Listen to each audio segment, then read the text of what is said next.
Hi.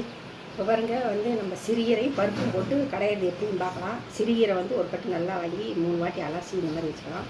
100 துவரம் பருப்பு போட்டு இந்த மாதிரி கொஞ்சம் ஒரு தக்காளி போட்டு ஒரு ஸ்பூன் விளக்கெண்ணெய் ஊற்றி மஞ்சள் போட்டு இந்த மாதிரி பருப்பு வேக வச்சு எடுத்து வச்சுக்கலாம். எண்ணெய் ஊற்றிக்கலாம்.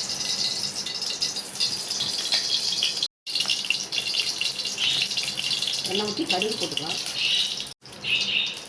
சீரகம் போட்டுக்கலாம்.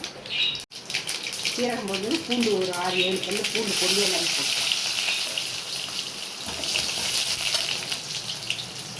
காஞ்ச மிளகா ஒரு 5 மிளகா,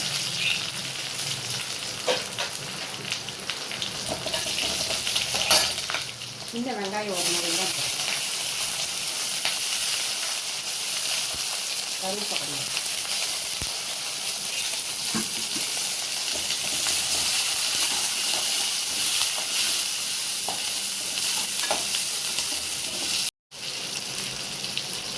தக்காளி ஒரு தக்காளி பெருசாக அரிஞ்சு போட்டுக்கலாம்.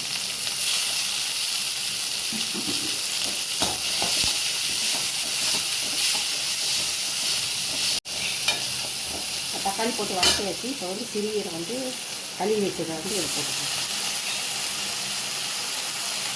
2-3 வாட்டி கழுவி எடுக்கிறதுனால நல்லா இருக்கும். அலாசி எடுத்துட்டு போட்டுக்கலாம்.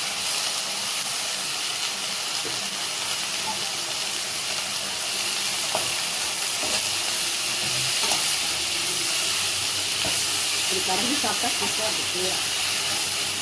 கூட சாப்பாட்டில் போட்டு கரைஞ்சி சாப்பிட்டோம்னா நல்லா டேஸ்ட்டாக இருக்கும்.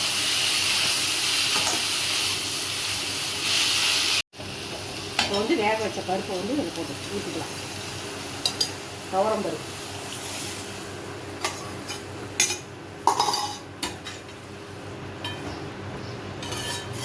இந்த 5 நிமிஷம் வெந்த உடனே கடைஞ்சிட்டோம்னா கீரை கடையில் தயாராக சூப்பராக இருக்கும். இந்த கீரை சொன்னோம்னா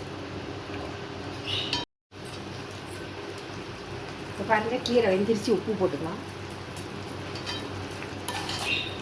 உப்பு போட்டாச்சு. இப்போ கடைஞ்சிட்டு பார்க்கலாம். இப்போ பாருங்கள், நல்லா கடைஞ்சிக்கலாம் கீரையை. சூப்பரான சிறுகீரை பருப்பு கடையில்.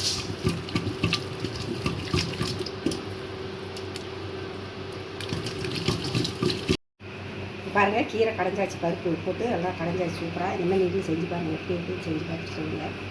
வாங்க சாப்பிட்லாம். பாய்.